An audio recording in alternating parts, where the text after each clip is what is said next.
Before this video begins, I just wanted to say sorry for the long hiatus. I have been kind of creatively burnt out, I guess.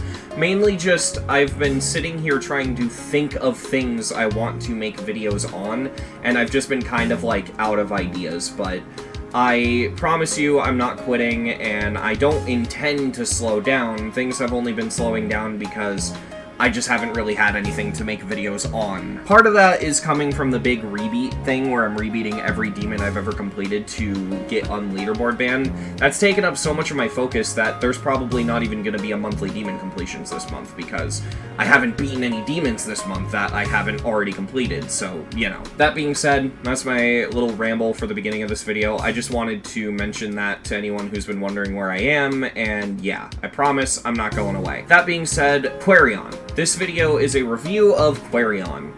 Quarion is a fucking mind-blowing level, and I've wanted to talk about this for a while, but admittedly, I'm a little nervous to talk about this level. Not because it's controversial or I'm worried I'll say the wrong thing, but more because this level is so ridiculously hard for me to critique. It's insanely out of my wheelhouse because this isn't a normal GD level. This isn't a level at all. This is a full video game.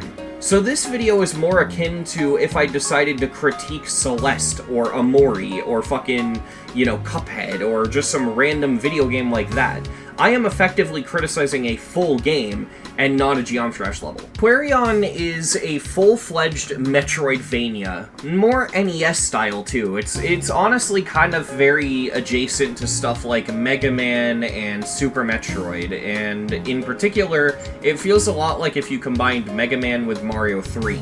I know that sounds like a weird thing to say, especially for people who've played Quarion, but the reason I say that is because in a lot of the bosses, the way you jump on the boss's head to damage them really reminds me of the feel of Mario 3, but for the most part, this feels a lot more like Super Metroid.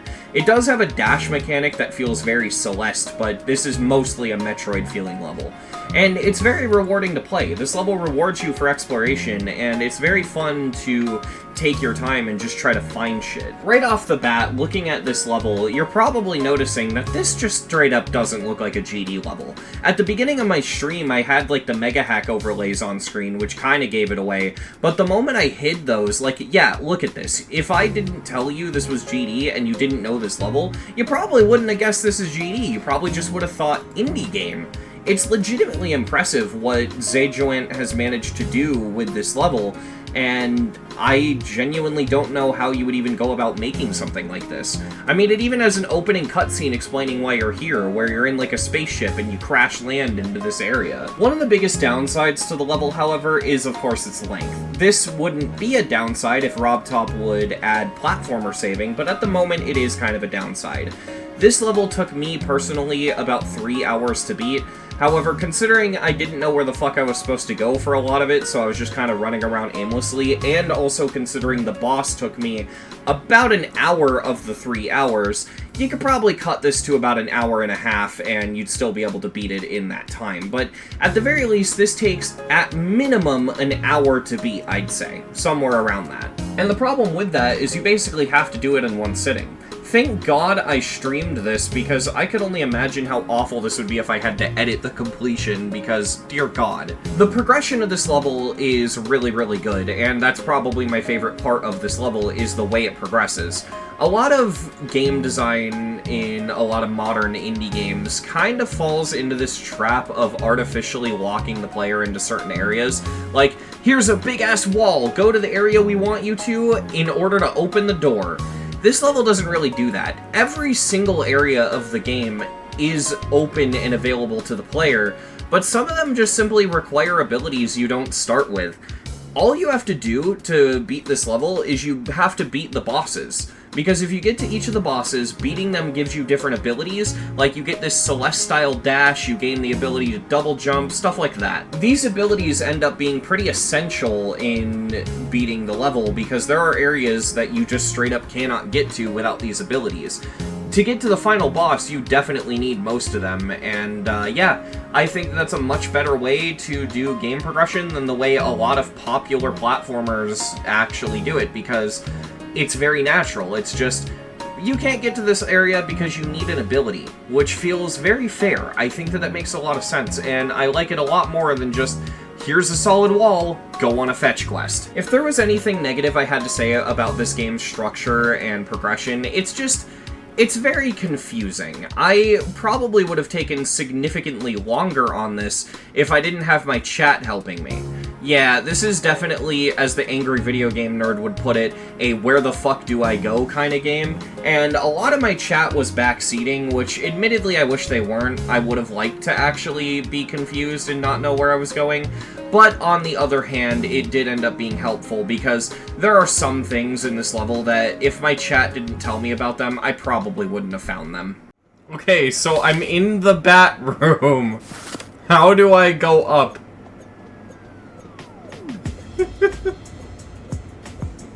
How do I go up? Now go right. Okay. The bat killed me. Hold up.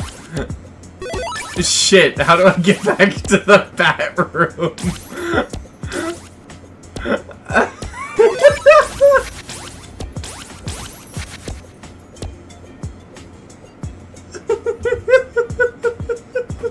Fuck! I swear to God. Okay, so go right, you say.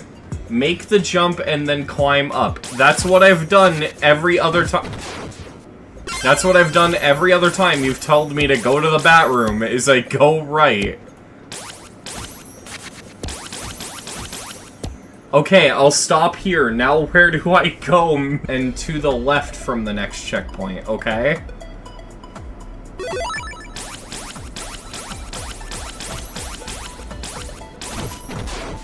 I am 90% certain I cannot make that jump right now. I'm pretty sure I'm missing an item or something. You can't make that jump. You fucking can't. Oh, wait. Maybe you can. I might be being an... You can. I'm being an idiot. Oh my god. You gotta do a fucking wave dash first. Oh. I'm really bad at jumps like this in general. I mean, like I said, I'm struggling on Celeste, so...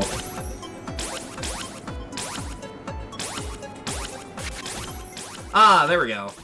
There's only one part of this level I truly dislike, and that's the final boss itself. But that's not because it's bad, it's just really fucking hard. It's one of those things where I've never really been good at platformers. I quit on Chapter 2 of Celeste because it was too hard for me.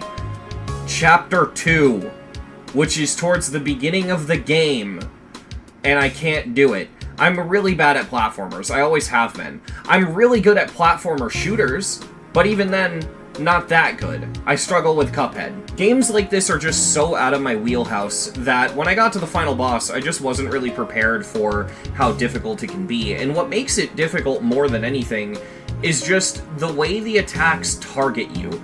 The one that gave me the most trouble is there's this attack where it shoots spikes up, and it feels like it follows you, but it doesn't directly attack from under you. It's always in front of you, like where you're going to walk to rather than where you are. It's a really weird sensation, and I don't really know how to explain it.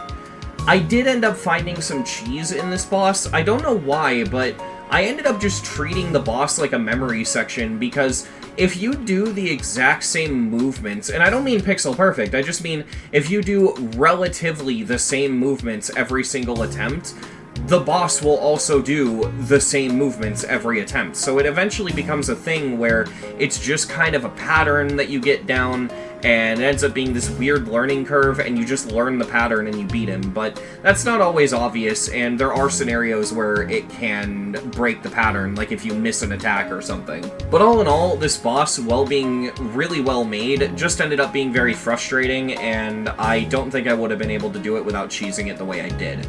That being said, typical NES game stuff, I don't think it's a bad thing that there's a way to cheese the boss. I don't think it's a bad thing that the boss is hard. I think that it's well made. I think that this whole level is well made. My complaints being as simple as, it's confusing and I don't know where to go, and the final boss is really hard. that's not that major of a complaint. This level has a lot going for it. And I don't just say that because it's good. The creator of Quarion himself is actually porting Quarion to Steam as a standalone game outside of GD. This is going to be the first time in history where a Geometry Dash level became a full-fledged video game. I've been wanting this for a long time. Any of you who showed up to my platformer streams where I was playing the Easy Demon platformers, you'd know that occasionally this conversation would crop up where I grew very sick of the Easy Demon platformers because almost all of them are the same fucking thing. They're either a shitty boss fight level where it's basically just an endurance where you're just surviving a bunch of attacks as the jetpack. You can't attack, it's just wait for the boss to get tired and fall asleep to death. That's what most of the boss fight levels are.